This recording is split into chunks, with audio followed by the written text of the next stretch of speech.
guys, and welcome to this week's episode of A Drummer's Guide 2. So this week I'm talking about accountability and how I've used it in the past without even knowing it, to be honest, and how I've leveraged it since then. So I hope you enjoy this. I hope it resonates with you.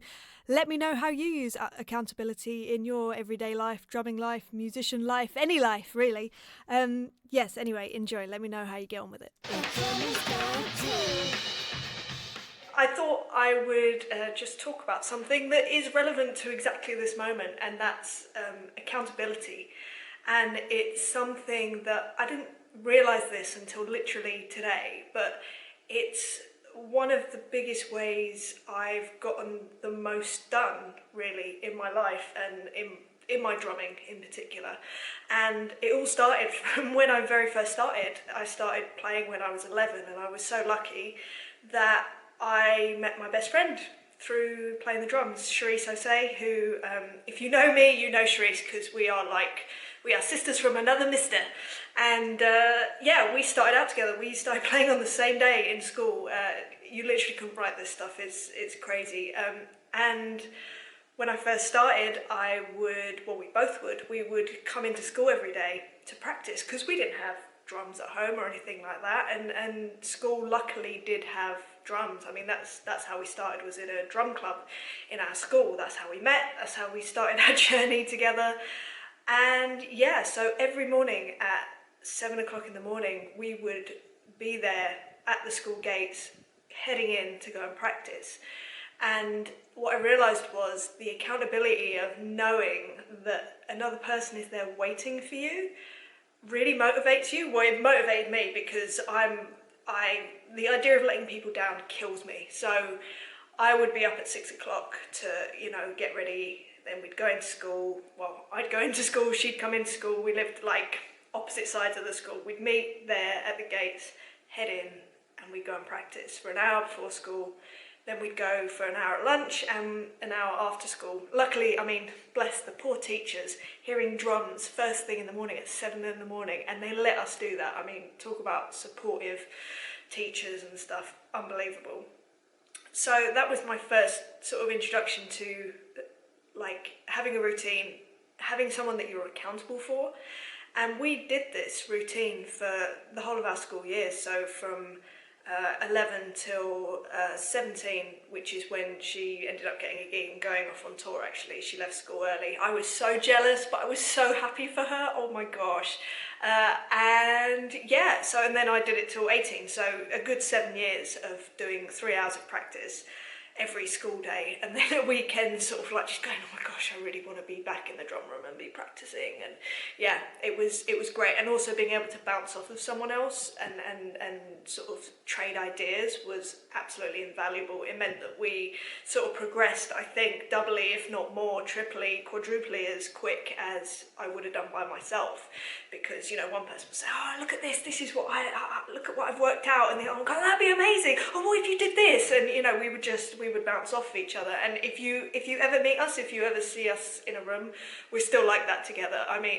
If you were to try and catch any conversation that we're having, we're like two motor mouths. It's ridiculous. So that was my first introduction to accountability and how that can really work for progression. More recently, I've realised that I've had another accountability partner in the last couple of years, and that is for working out. And on tour for the last 2 years, I've been doing a couple of gigs, which there are 2 drummers, and that's myself, funnily enough, and Jonathan Atkinson, amazing drummer, amazing human, and he's really into working out on the road, which I loved the idea of it, I really did, but practically I was just, it's too easy to go, but I'm waking up and I'm tired, and this probably wouldn't be the best thing for the gig. Rubbish, absolute rubbish, just pure laziness. And he persuaded me to, did he persuade? Yeah, he did persuade me, and then sort of I took it as a challenge, because I'm kind of like that. I'm like, oh right, okay, let's do this. This is a competition. He persuaded me to take up exercising on the road. We do a particular type of exercise which is based around kinesthetic exercises, which is bodyweight exercises. And yeah, it's brilliant. And having someone on the road that is also doing, we follow a similar program, so having someone else that is doing the same sort of thing that you are, and you can work out side by side and really encourage each other, and you know, and when it's tough and one of you wakes up and goes, oh, I'm just exhausted, I just can't, and then the other one's going, no, come on, you're going to feel better for it, it will be great. It really makes you go, actually, yeah, because the thought of him doing a workout and me not, no, non-negotiable. Unless I've literally like injured myself, then I'm doing the workout. And granted, we do have the odd sort of rest day, maybe once a week or whatever, which I think is healthy, even though I'm an obsessive nature generally. So if I'm doing something, I'm doing it every day. And to miss a day is like, oh, I've failed, oh, it's awful. But yeah, it's something that I just have to deal with on a daily basis. So yeah, again, a wonderful accountability thing, really. Oh, another one that we do actually that I'd completely forgotten until literally just this moment is warming up before shows. It's not something that I do. I probably shouldn't admit that, and I know that everyone says you should warm up before shows and it's really good. It's just not something that I generally do. I might do it occasionally, but I've never really felt the need, and that's not me being, oh, I'm so awesome. It's not that. It's just when I start playing, I don't feel, or I very rarely feel sort of tense when I start playing. So I've never thought, oh yeah, well that'll do anything for me. But Johnny always warms up. So again, because I'm just like stubborn and like, well, if he's warming up, I can't not warm up, because then I look like the rubbish drummer and I look like I'm not being a professional. So I'm going to warm up with him. And we'll sit backstage, and for, I don't know, 5, 10, 15 minutes before a show, we'll do some exercises, and they can end up being really fun. It sort of like one person will start doing something a bit different and the other one will try and sort of like imitate it or like copy it and sort of work out, oh, wait, what are you doing? Like, so it can be really fun, and it's it does actually make a difference, and I've noticed a difference, and it gets you into the right sort of headspace. Not to say that I warm up when he's not there, because I still sometimes don't. So, but it's nice to be able to have a friend there to kind of like egg you on, I guess. Another accountability thing that I started doing, well, I did last year, it was for a month, and I set up this group of people, or I asked people if they fancy doing this, which was that we did, I can't even remember exactly what it was. I think it was 30 minutes of drum rudiment practice a day, and I had created this sort of spreadsheet with, like, say, a rudiment and then 3 tempos to play it at, and you would do that rudiment 10 minutes at one tempo, 10 minutes at the second, 10 minutes at the third, and I was doing this every day, and so were other people, and sort of logging their progress that they had done it, and they would tick themselves off, and it was really fun. I met some really lovely drummers from all over the place. It was so cool. But some days I would be like, oh, I just don't want to. I'm rubbish at practicing. Now, I have drum lessons with Mike Dolbear. Ask him. He will tell you I'm the worst. I don't know what it is. I find it very difficult to get motivated to practice. And I thought, okay, let me use this accountability thing. It obviously works for me, that if there's people waiting on me, if there's people relying on me, I just don't want to let anyone down. So let me try this. And it worked. And every day I would do half an hour's rudiment practice. It might not sound like much, but you know, when you've got so many things going on and you're on tour, or, you know, recording, or, you know, people have busy lives. And just to take that half an hour to go, right, I need to do this, if not for myself, for everyone else that is also thinking probably and feeling exactly the same thing. So I can't be a hypocrite and just say, oh no, I just couldn't be asked today, couldn't be bothered. It just wasn't an option. So I did that for a month, and I was really proud of myself, and I was more proud of all the other people that like continued with me. I can't believe that people, you know, I just put out this idea and people stuck with me. It was really humbling, and yeah, I don't know, it was just really flattering. yeah, it was awesome. I'm even thinking of starting it again and actually doing it with some sort of Facebook Live element or Instagram Live, or I don't know, one of these live things, YouTube Live. I saw that this is a thing. Did I miss this, that YouTube Live is a thing? Do people use YouTube Live? Tell me. I'm getting old, clearly. I'm not, my finger is not on the pulse. So yeah, so I think, oh, that's the other thing. This whole video series, this is my newest accountability for getting information out there to people. People's responses, like I said, have been amazing, and it feels like I'm helping people. I hope I'm helping people as much as they claim I am, and not just saying it.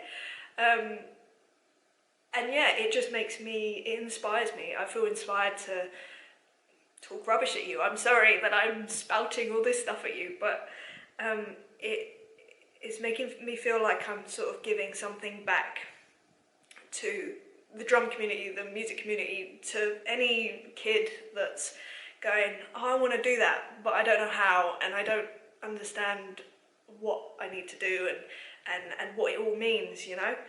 So yeah, I'm going to continue to do this and as well as everything else.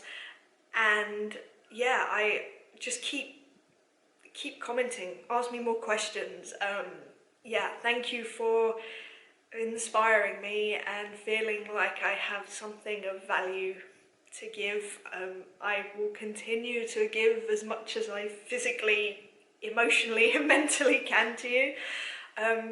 And yeah, so just find something that is the equivalent, I guess. Find a friend that you can practice with, or, you know, if you might not play the same instruments, okay, start a band and do a weekly rehearsal, or, you know, both learn a song and then sort of play it to each other. You don't have to be in the same space. You can be halfway across the world these days, and just, yeah, or set yourself goals, like you and your friend, like, okay, so this week we're both gonna do, say, a video, or you know, create a piece that they're going to put up on YouTube. And it doesn't have to be the same thing, but, you know, just have goals together and just go, so how are you getting on with yours? And, oh yeah, I'm good, how are you getting on with yours? If you're anything like me, I'm very competitive. I can't help it. I find it's fun and it gets me results. Like, you've got to use what drives you to your advantage, because it's so easy to,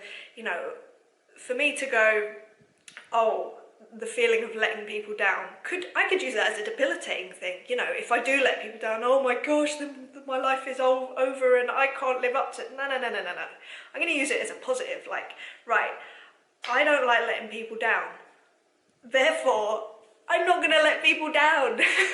I mean, it sounds simple, it sounds silly, but when you realise that you can use these things to your advantage, you become even more focused and in control and powerful of what you have. See it all as a blessing. Don't sort of use it as an excuse. Never use it as an excuse. You can always turn around everything, because it's all perception at the end of the day. It's nothing else. Nothing is actually based in reality. It's all just how you're seeing it. So yeah, anyway, I need to stop rambling. I feel like I've been rambling a long time now, but I hope you found some sort of value in this. Again, keep asking me questions, and thank you for inspiring me massively. I will speak to you again soon. Okay, thanks so much. See you later. Thanks so much for listening, you guys. And as I said, it's down to yous lot that I am doing all these videos, podcasts, the whole shebang, because I'm just so inspired by the response that I'm getting. It seems to be speaking to a lot of people, and even more than I thought it would. So thank you so much. Yeah, I kind of have to thank you.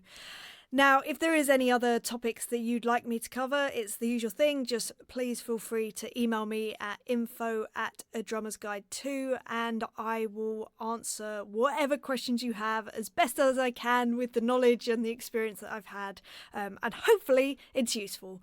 But anyway, hope you're having a lovely day, whatever you're up to, and I look forward to seeing you, hearing from you, and I will see you next week for another episode. All right, see you later. Bye.